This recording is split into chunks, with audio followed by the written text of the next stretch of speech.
Good morning, good afternoon, good evening, good whatever time it is, wherever you are in this amazing planet of ours. I am Malcolm Hawker. I'm the host of the CDO Matters podcast.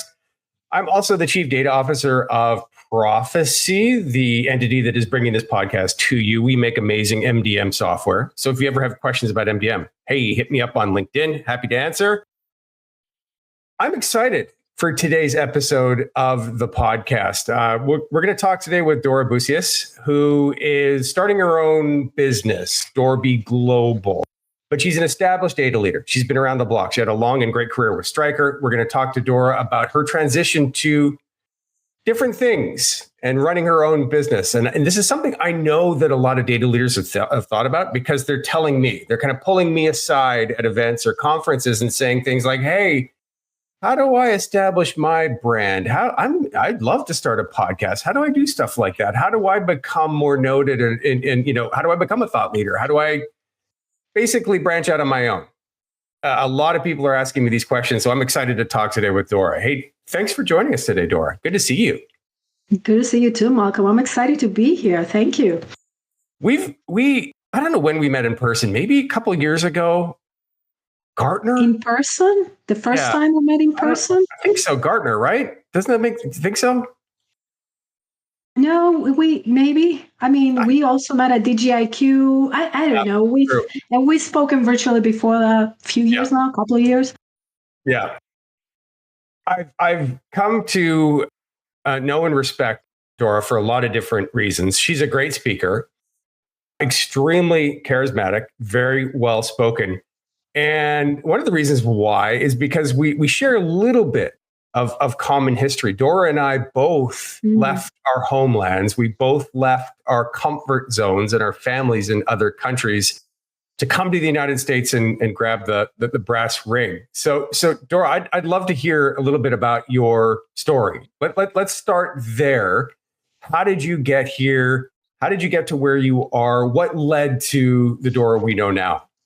Sure. Thanks, Malcolm. Wow. Yes, that is a big milestone because I was literally a teenager. It was after high school, but I was 17. I graduated a year. I was always a year younger than all of my classmates. So at 17, I came here from Greece, where I was born and raised, to go to college. I wanted to study computers. There weren't good schools, especially more so on the hardware side, but not so on the software development side that I was interested in. So I decided to come here. And I have a couple of siblings that were here before me. But with the purpose of come here, get an education, then go back to Greece where my parents were. Turns out 36 years later, I am still here. I got the first degree. Actually, I got a 2-year associate's, very technical degree, went to a bachelor's, then I did my MBA and continuing. But then my internship, to get the credits to get my bachelor's, my internship turned into a full-time job offer. So then I started my career in technology, and then life happens, family, children, work. And like I said, here I am. But you're right to bring that up because it is a very big milestone and in my life. And it definitely plays. So being an immigrant, I don't know about you, Malcolm, I know, you share that part of the story, but even starting in technology, I remember very vividly, I'll share the story with you. When I first started in technology, I used to speak with my hands a lot. I'm Mediterranean. Like body language, like talking with my hands is something that I do. It's part of how I speak. And I remember people telling me, first of all, I remember people watching them watch my hands versus listening to what I'm saying and looking me in my eyes, right? And I remember people telling me, put your hands down. You don't do that in corporate, And I tried it for a while. Yes, I had someone tell me this as an advice, and I did that for a while. I tried to hold my hands down and speak, and it came across as very, not me. It wasn't confident. It was shy. It was a shaky voice. I wasn't being myself. The funny thing about that story is fast forward 36 years later, because this just happened a few months ago. I was speaking with a friend of mine, and I said to him, I had just rolled out my website because, like you said, I moved out of corporate to entrepreneurship. And I said, hey, would you mind taking a look? Tell me what you think.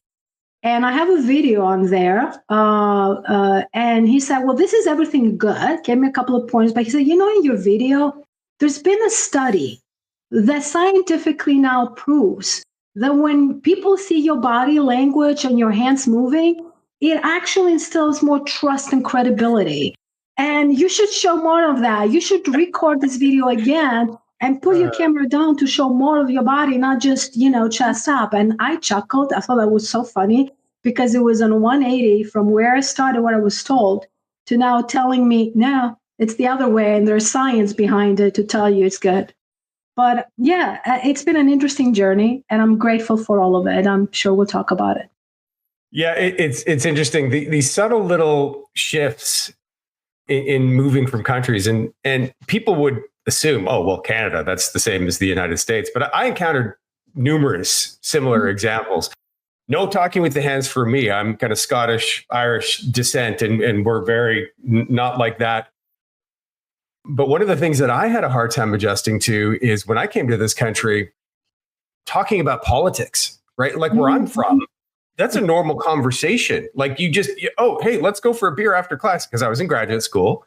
Yeah. And hey, let's go for a beer after class and talk about, and I would just start going into politics and the entire table would just shut down. Like nothing, right? Like, and they'd be looking at me like, who invited this guy, right? This talking about politics. So these little subtle things, you may not necessarily appreciate it until you're there and until you do it and until you're, engrossed in this other world. But, I was on a podcast yesterday and somebody asked me, what's the one piece of advice? And if that's a really, really hard question, I'm going to ask you the same question maybe later on. And he asked me, what's the one piece of career advice? And the thing that I said is go on an adventure, get out of your comfort zone, just challenge yourself to get out of your comfort zone and go on an adventure. And I went on one, I'm still on it. And that's what you did as well. And so what did you learn the most about yourself in your adventure? What did you learn the most about, maybe your resilience, maybe your ability to change? What did you learn that you didn't know before? You mean throughout my career, throughout my journey, which no, I'm just really on, in the change, right? In being in a comfort zone and friends and family and language and culture, and then just being plop somewhere completely different. What did you learn the most about yourself in all of that? Well, change is hard for sure. Even if people that gravitate towards this is not easy for anyone. And this comes from someone that has driven change at the global level, because in my career, I've done a lot of work with data governance. And who wants to talk about data governance or even bring it? I know you do, but most organizations want to just go build the shiny thing and not talk much about data management, data governance, MDM, things that really take a lot of intention and hard work and getting people together, and it's driving a lot of change. So this coming from someone that I actually embrace change right now because I'm so used to it and I've driven it. What I learned the most about myself from that is that, at the end, definitely resilience, definitely. Well, let me take a step back and say this way. Change is going to happen no matter what. So the biggest lesson that I've had, and I don't know if that was a lesson about myself or a lesson from that experience, is that I either embrace it and I work with it, or then I'm going to be stuck because change is going to happen either way. And in fact, I'm going to share something a friend of mine said. He said, even standing still is going backwards because exactly change is going to happen. So even standing still, everything else moves forward. It's kind of like when you're at the train station, you either get on the train and you go, or you stand there, which is actually going backwards because the change will happen, the train will leave, right? So the biggest lesson, when I get comfortable with the idea of it's going to happen, I accept it. So what am I going to do about it? Makes things a little bit easier. So I learned to expect the change and expect the pushback. And that helped me actually do better, even with driving change or going through it myself. It's funny you should mention that, because that's something that I say in my book related to the status quo, which is if we, you could ask the question, okay, well, if things are working, what's wrong with the status quo? Well, by definition, exactly what you just said, if things are constantly changing, technology is evolving. The world is changing. Everything's changing. I mean, you can't argue that. It's changing at a pace like we've never seen before. Right. So if you're not moving, right, if you're literally not moving and if you're not changing, then you're falling behind because you need to change to keep pace. So I love that perspective. And that's the problem with the status quo is that you will, in time, you'll be falling behind because you're not keeping pace. So yeah. Oh, I love it. And I love the perspective of resilience. For me, what I learned is that I was capable. Right. And that, but at the time though, and at that age, I didn't think much of it. I just thought I would just go on an adventure. And I didn't, it's really looking back. It's the age that gives me the wisdom to be able to say, wow, I was actually far more capable than I thought I was. But anyway, I love that shared. Go ahead. Yeah, I was going to say, Malcolm, definitely, you say capable. Absolutely. Like we can do hard things. I recall when I first came and I started college, literally, I got here February and a couple of weeks later in March, I started college because it was a trimester system still that year. 100% of what I would hear my professors say, I would translate it from Greek to English and write it 100% in Greek. And I'm the kind of person that even today, I take notes, I write. And I need to write on a piece of paper, not digitally, because it helps me retain the information. I take a lot of notes, so 100%, whatever I could understand, which was not a lot. So now looking back, I wonder sometimes, how did I even go through that? Because it was tough, especially the first couple of years. And I've said this before, the first couple of months, maybe 3 months or so at the beginning, I said nothing other than hello, goodbye, thank you. I hardly understood anything that I was hearing, totally translating everything. Little by little, that got better. And that's hard. Thinking about it, looking about, reflecting on this now, I wonder, wow, but it's exactly what you said. We handle things, we deal things when they come our way, right? And for me, I'm very goal-oriented. My goal was to get the education, to use that to go ahead in my life with, whichever my goals were. So for me, no matter how hard it got, I had a goal to reach. And that kept me going. And I would get up every day. And that, I think, is probably my secret too, in terms of how do I stay resilient? Because we're talking about change and resilience. Well, for me, I need to have a target. And it needs to be clear. Like I need to know where I'm going, what is my goal. And I think, if I can just add this on, a lot of what I've seen people do, and I coach many people these days, a lot of what I've seen people do is that there is no clarity. We're just going sometimes through motions, even with our careers. We're just going through the motions. We just let life happen. We just let career happen. It's almost as if we're a spectator, passive sometimes. Versus really taking a very intentional view of things. And like I like to say, sometimes being the captain of your ship and taking it where you want to go. But in order to do that and be the captain of your ship, you have to have a destination so you know where you're going. Otherwise, how do you know you're going to get there? And that for me is my motivator, what gets me going every day, even when things get hard or things change all the time. So let's move on now to kind of your transition from being a data and analytics professional, working for a large company, to branching out on your own.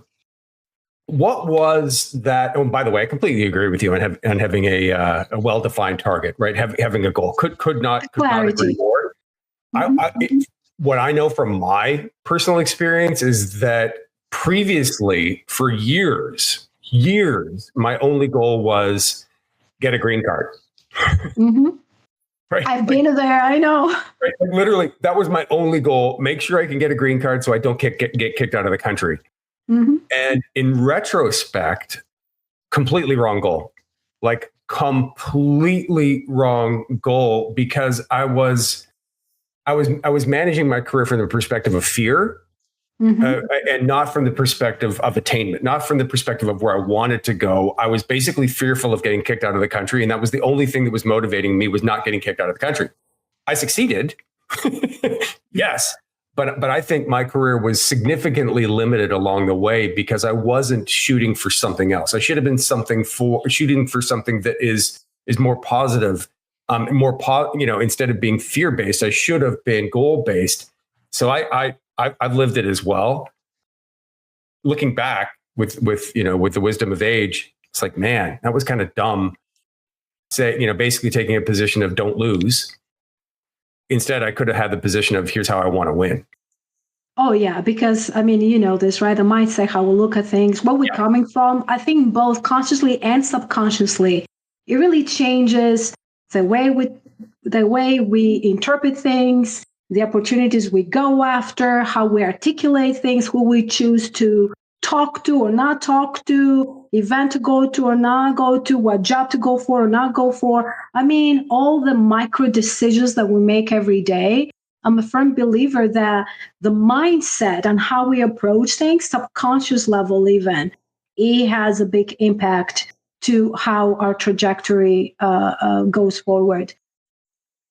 There is plenty of research behind what you just said. There's plenty of research that says, the power of intention is very real, right? If you put yourself in a certain position, you mentally put yourself in a certain position, work yourself backwards from what is it going to take for me to get from where I am to where I want to be, but literally see yourself in that position. See yourself as the CEO or the VP of data and analytics. See yourself doing that job like that. There is true data that suggests that type of intention is incredibly, incredibly powerful, and the world will find a way put you in that CEO chair or that VP of data and analytics chair. So I love it. What was was there a lightning bolt? Was there some sort of like aha moment for you when you were like, okay, I'm done in my corporate career. I've done some great things. I've achieved some things, built and managed teams. Now I got to do something else. What was that? Was there a catalyzing event or was there a lightning bolt? What happened? There actually was. So I love what I've done. I love what I do. And it's all about data and AI, also leadership career, helping either organizations or people, right? And I always thought, I love what I do. I know I want to work well into my 70s. If I don't use it, I lose it. I have way too much energy and I'll keep going. And then I hit 50. I'm in my mid 50s right now. And at 50 years old, what happened is not that I turned 50. It was a set of circumstances that maybe helped me understand that life really is short. I came back from Greece, and within a month, I heard that two of the cousins that I was just talking to a month earlier in person, both had cancer. And all of a sudden, what we say that life is short, which we all say it, but I don't know how much we really have digested what this really means. That was one event that really just shook me. And I thought to myself, well, I may never live to be 50. Because then once you start internalizing these things, then you start paying attention. All of a sudden, things that you saw before and you didn't really see, they actually make more sense now. Then I started hearing about, and this person had an issue and that person left and was too young. And life really is very short. So then I said to myself, okay, at 50, I said, by 57, I gave myself a target. By 57, first of all, I can have energy and help organizations, people, what I do, not just in this, but I want more control over my schedule. So I said, by 57, I want to get to a position where if I make not a cent for the rest of my life, that I'm able to take care of myself, because that will give me flexibility to have more control over my schedule so I can spend more time with my loved ones. And yes, I can do what I love, which is at the very core helping other people with the things that I know, data, AI, leadership, outside of a big corporation as well. I spent 30 years working, like you said, Stryker, GE, Prudential, big companies. So that was the big turning point for me. But I'll tell you this too, Malcolm, what happened at 51, I said to myself, because now I had a goal. And now at 51, I said, how can I pull that in? Because you really have to be 57. And at 51, I said, okay, I'm going to target for 55. And basically at 53, I pulled the plug and I said, okay, I am doing it. Obviously, I had to feel comfortable that I had runway, because when you live something that you're comfortable with, I left a corporate job for 30 years that was salaried with benefits. And I was living in a senior leader role. I had a comfortable compensation, right? To live that, to start from scratch with no paycheck coming in for the first time in 30 years. I mean, it's not just something that you just, okay, it's yet another big change. But at 53, I gave my notice and I left corporate. It was very intentional. And it's been now about 13, going on 14 months now since I made that pivot. And here we are. The moment. So I have another friend that says this: thought, word, deed. Thought, word, deed. And I need to give George Sokeris credit for that one as well, because we think it, right? So I thought about it. I gave myself my target. I actually said it out loud, or I said it to myself, and basically took action and made it happen. And that's how it came about. Awesome. So what you just said is for 3 years, I don't know if it was the full 3 years or if it was 2.5, but for a decent chunk of time, you were laying the groundwork to go from the steady paycheck to, not having the steady paycheck. So tell me what that 3 years looked like. What were you doing? So you had the intention of doing your own thing. You always knew that you wanted to do your own thing. What were the goals that were bound up in that 3-year period, right? Was that just building up your bank account? Was that like the stuff we do on LinkedIn? What was involved in that? So definitely making sure that financially I had quite a bit of a runway, because again, there's no guarantee when you leave a paycheck kind of a situation. There's no guarantee that an income will come in. So certainly now, thankfully, I've always looked after my finances, financially savvy. And again, when I first came and I went to college, I graduated with debt, right? Because I wasn't making enough money. I couldn't even work like I wanted to, right? But over the years, it was for me, okay, so here's a personal tidbit about me.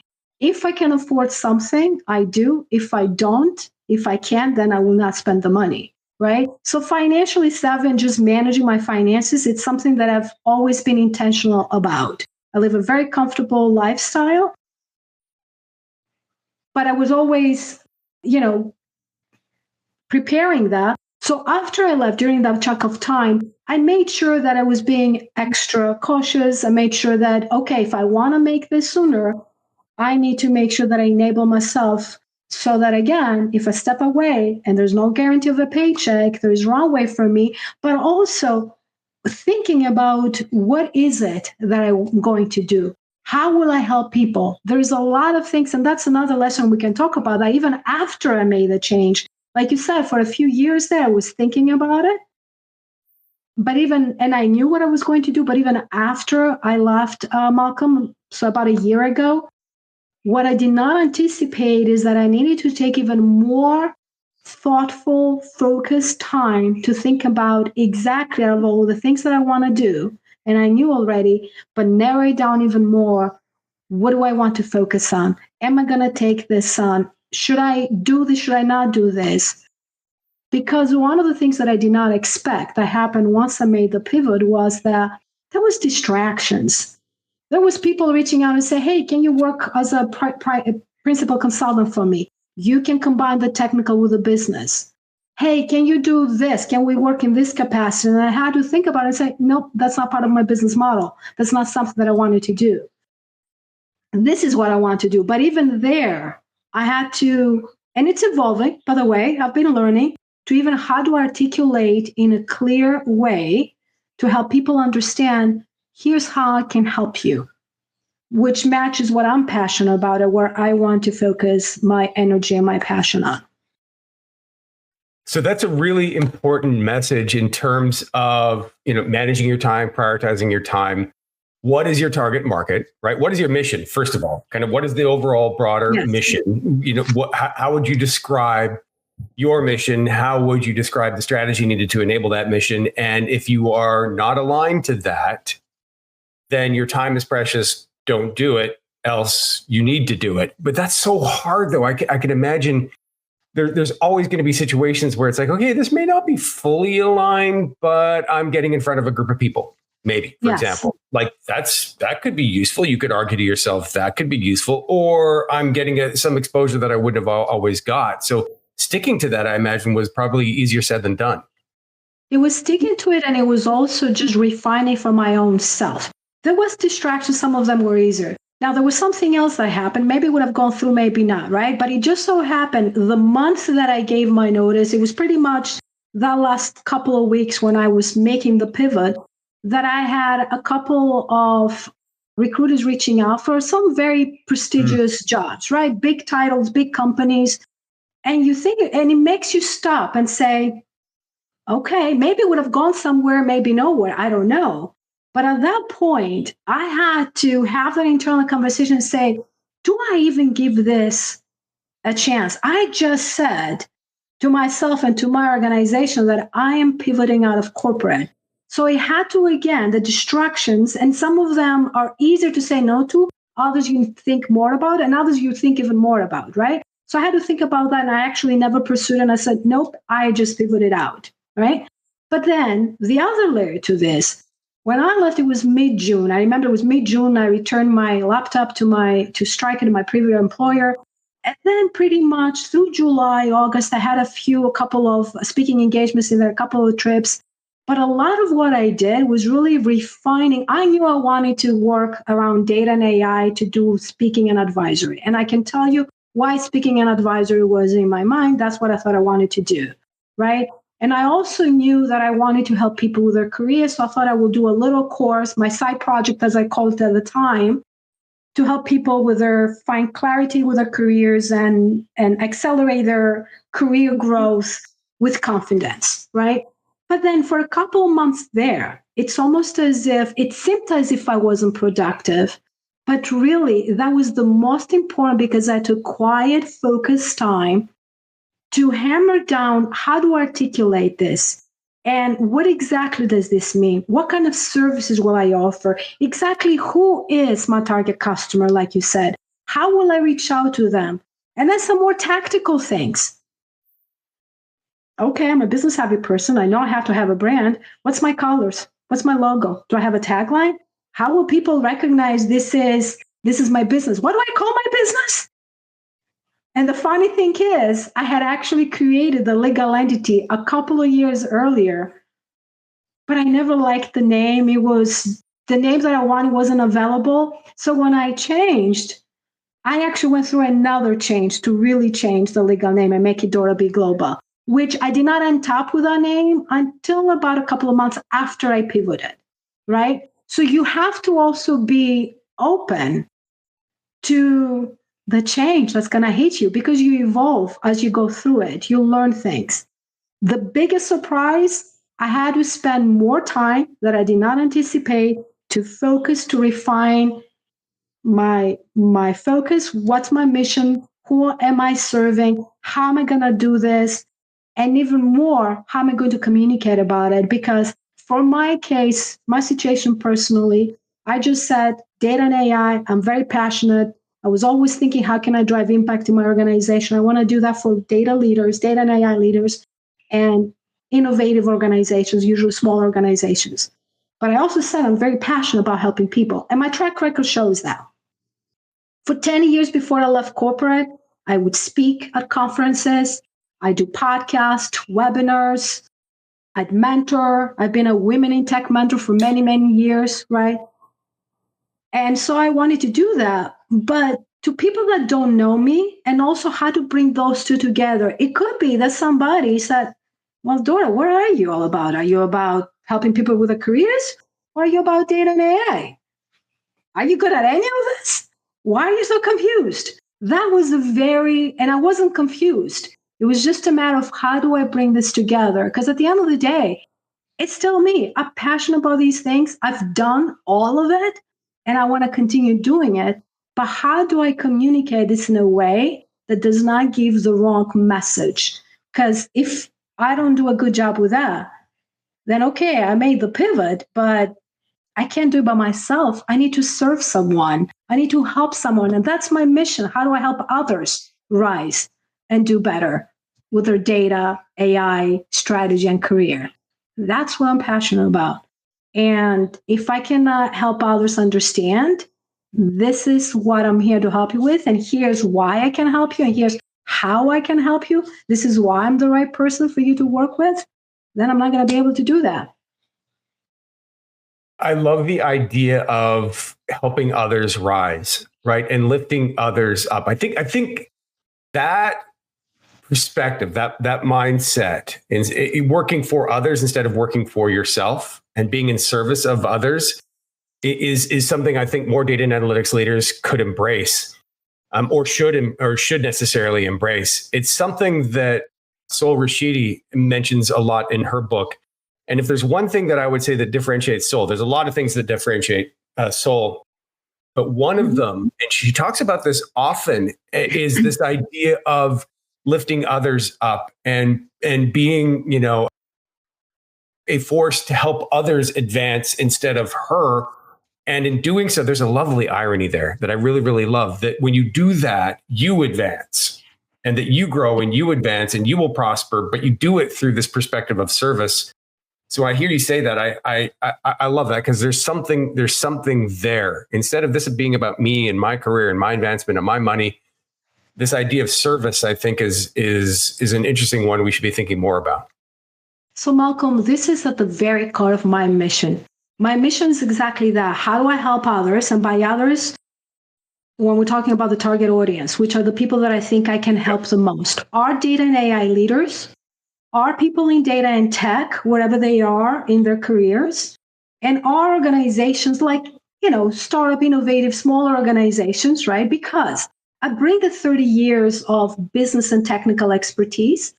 I bring my passion for this. I bring my experience, my expertise, all of that. But also, it's at the very core of who I am. Like I said, even when I was in corporate, I had global accountability type roles at the enterprise level. Me speaking, mentoring, teaching, all of that, it's almost as if I had a second job. I was doing it out of love and passion to help others and to influence the industry. So for me right now, at 53, when I left, I'm 54 now, to live a comfortable salary compensation package, to start from scratch, obviously it's not about the money. And no matter how well I do, I'm not going to go from zero to what I was making right away, right? It's not about the money. It's about, look, of course I need to make a living, right? Because I need to make a living so that I can bring more of that passion that I help to others, right? So it is a business. And I need to think now, that's another thing, because we're talking about people, another aspect of it, and we can talk about what it is like to set up the business itself, right? But it is about, how do I help others rise in their careers? The stage that I am in my career and my life, it's all about, yes, that's what makes me happy. So one of the things that I did last year, and it was about August, it was about this time when I was thinking through, and I was thinking to myself, okay, I have to put this message out there a year ago. And I said to myself, okay, what are my values? I'm building this organization, this business, DoraB Global. What are my values? What matters to me? And I actually did a lot of focus work. I ended up with something that I ended up spelling heart. And it's got things in there like high standards and empathy and results and tenacity, things like that, right? So it's all about, how do I help others soar? Even the name of my program on the coaching side is Soar with Confidence, because that's what makes me happy right now. I'm not after titles. I'm not after a lot of money. I'm after help others. And exactly what you said, Malcolm, when you do that and it's an honest service to others, it actually comes right back and helps. You get the universe rewards you. Yeah, this is the benefit of age, right? Like when I was young and ridiculously selfish and not thinking about those things, you could hear an old timer like me say, hey, pay it forward. all right. This is all about me. But now looking back and through the wisdom of age here, I know what you just said to be true. And it's a message that I try to integrate into everything that I do day in and day out. Even something as simple as being on LinkedIn and making a comment on LinkedIn. I consciously have an intention of trying to help others in the things that I say. And I think hopefully that shines through. So, you spent 2 years, 3 years kind of coming up with the plan. You had a couple of months after you made the transition. You had this idea of let's call it a business plan, because that's basically what it is. You kind of came up with the business plan. And in making the transition, are there one or two things that really surprised you that you didn't anticipate? That were like, wow, like in looking back now, man, I should have been thinking more about A, or I should have been thinking more about B. Things that just kind of surprised you that were curveballs that were not part of the plan. The biggest surprise was that I did not anticipate to spend as much time early on thinking, because I thought I knew. Okay. Another lesson, I call it that, is again to be open to evolve with it, because things that I thought matter or others might need it. It's really listening to your customer, listening to the people that you want to serve. What do they really want? And then the third one, not a surprise, but really more reinforcing it, is doing a good job of helping others understand how you're helping them. Other than that, I would say it's just the tactical part of it. How do I set it up as a business? What is my back end? So things that I didn't know I was going to learn, that I learned along the way, is how do I keep track of it all? What are my basic business admin processes, right? Okay, I want to enroll someone in my program. How does that happen? How do I build it in a way that I can scale? I spent 20 of my 30 years I spent doing enterprise architecture, data, business, solution, right? Thank goodness that helped. Now that you have to be an architect, but if you're not and you're thinking about going, definitely surround yourself with people that can bring that perspective, because what helped me, it's actually, I did design before I did build, which is what I've been preaching as an architect all these years. So even July, August, when I was thinking I wasn't building, I knew I was building in different terms of foundation. And then September, October, I came back from Greece because I spoke in Greece. We went up to New York and so forth, right? I came back and I did my research and I said, what is a technology platform now? Here's what I want to do. Here's the business capabilities that I need for my business to run as a business. Not me coaching or teaching or speaking, the back end, running the business. I was clear as to here's the capabilities that I want a technology platform to help me. And I did the research and I ended up making a decision. And then I got the technology platform and then I implemented it.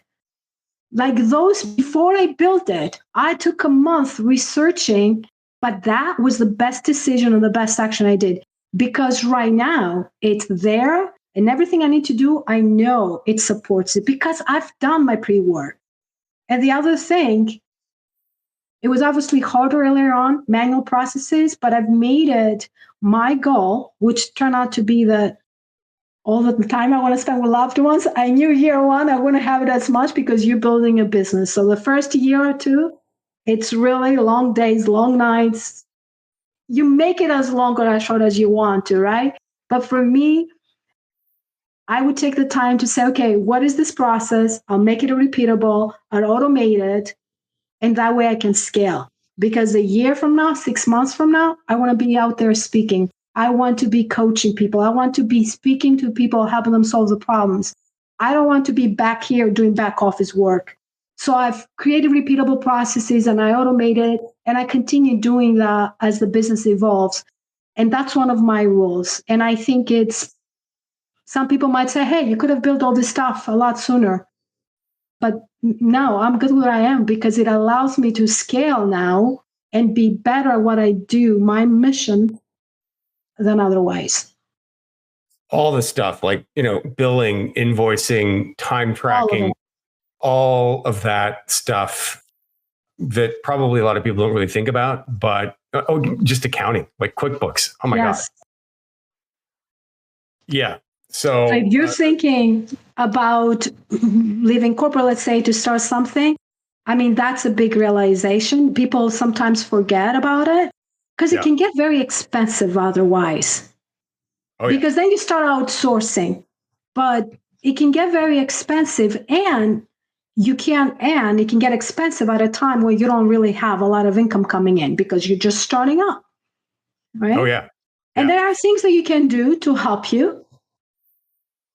And you can always find the right help. Well, the good news is AI. For example, like, my wife's got a small business, and like 3 years ago, we paid somebody like $5,000 to build a website. And a couple of weeks ago, I just used Replit, like, to vibe code a website in 20 minutes. Yes. Yeah. Now, definitely technology is helping. Yeah. I'm not sure we want to fully automate like our accountants and our lawyers just yet. I mean, talk about expensive. Those are two areas where things can get expensive in a hurry. Accountants and lawyers. But yeah, that's all the things that go into running a business. I'm excited for you. I'm excited to see where things are going. In our last couple of minutes, let's talk about the state of data and AI. Let's talk about what you're seeing out there. I'm seeing a lot of stuff around. It's kind of driving me nuts a little bit because I have a hard time reconciling what I see in the news versus what I see in reality. But I'm seeing all these things about like AI failing, right? And AI pilots failing and this failing and fail. I just, every time, like this morning, first thing I log on this morning, first thing I see is some survey from MIT saying 95% of AI pilots fail. And I'm having a hard time reconciling that with the fact that I know every single company that I talk to, their software engineering teams are using copilots and they're like 20, 30% more productive. HR teams are not writing job descriptions anymore. They're not even manually reviewing most resumes anymore, for better or worse. Marketing teams writing like what I see is this a major adoption of AI, but what I keep hearing is fail. What's your reaction to that? What are you seeing out there? I think it's a mix, Malcolm. I think it really depends too, maybe the size of the organization as well, maybe the industry, how tech it is or it isn't, right? It's interesting you ask me this because just last night, very impromptu, I was actually talking to ChatGPT. And all of a sudden I started doing, so I have not cross-referenced this information that it gave me. It could have been bogus information, so take that with a grain of salt here. But I was actually having I kept asking questions. I was curious. And I was asking, hey, how many of these AI POC implementations are successful? What is the rate?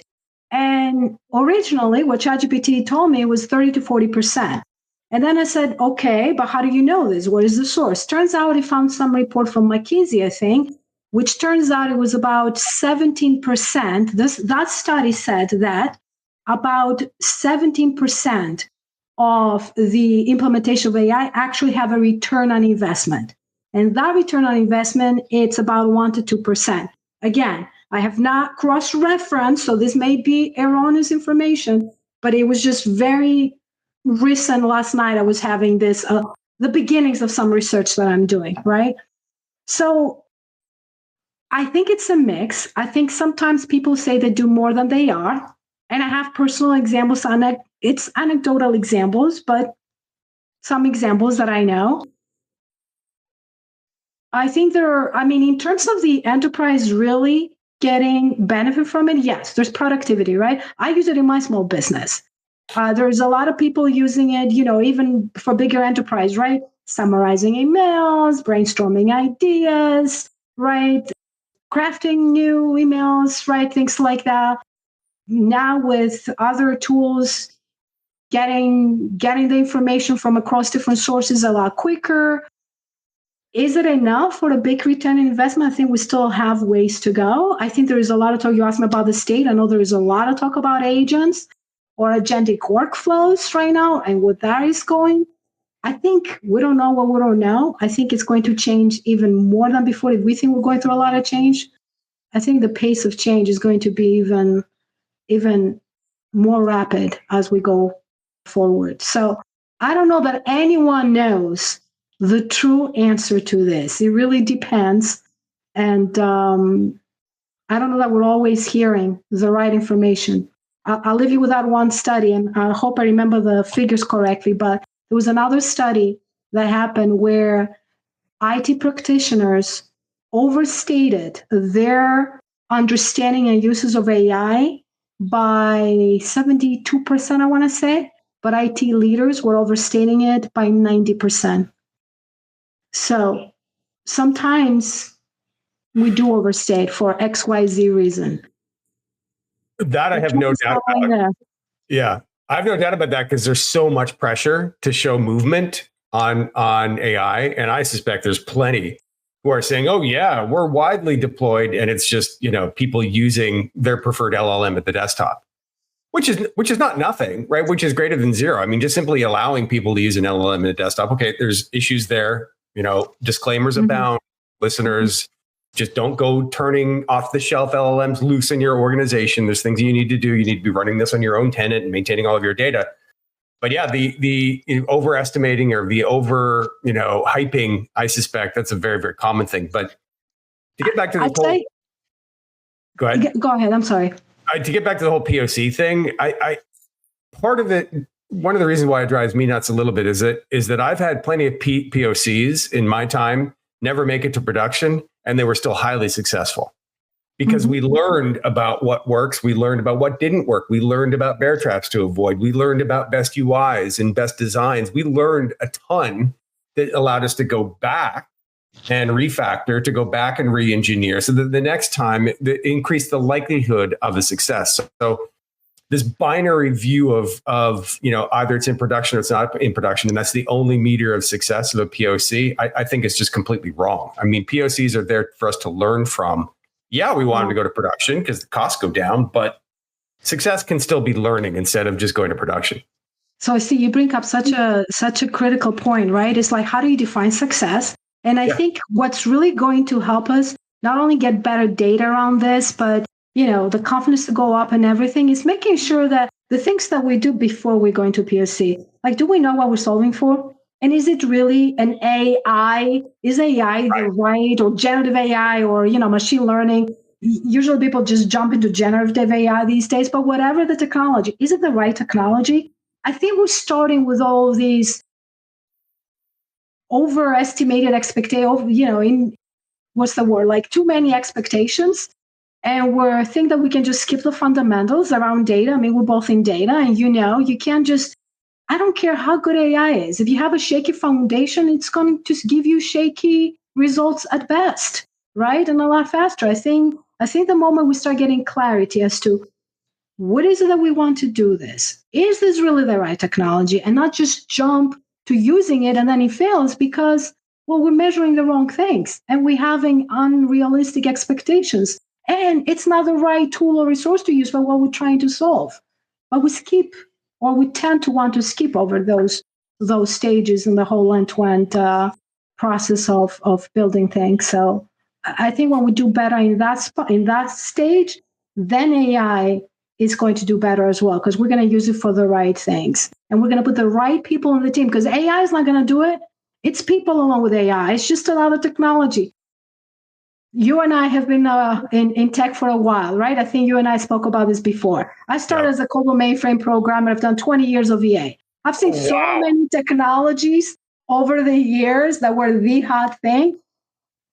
2 years ago, it was about generative AI. Then it became about agents. Then it became about agentic workflows. Then we're going to talk about, physical AI. Then we're going to talk about something different. It keeps changing. So realizing that there's no magic bullet, and it's not a black box, and we need to understand what we want to use it for and how we get that clarity as a team, and we use it really as the right tool, the right resource for where it makes sense, and we still are accountable for what happens, and we don't have all those over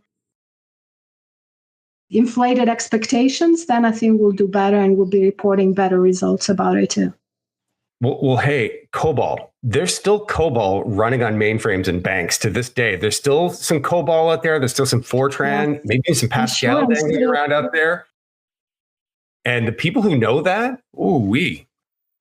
there's money to be made as a COBOL programmer, believe it or not, out there. Anyway, This has been wonderful. Dora, thank you for sharing your story. Thank you for sharing your journey here to success as an individual practitioner. Do you call yourself a consultant or a coach? Advisor?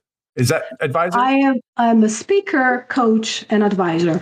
So I speak on data. Yeah, not a consultant because I don't typically go on the operational side of executing. It's more on the strategic side. So advisor, not a speaker, advisor, and coach rather than a consultant. Good. Where can people find you? Definitely LinkedIn, or, if you just search Dora Boussias by my name, you'll find me on the typical social media out there, doraboussias.com, my website. By LinkedIn, I'm active on there.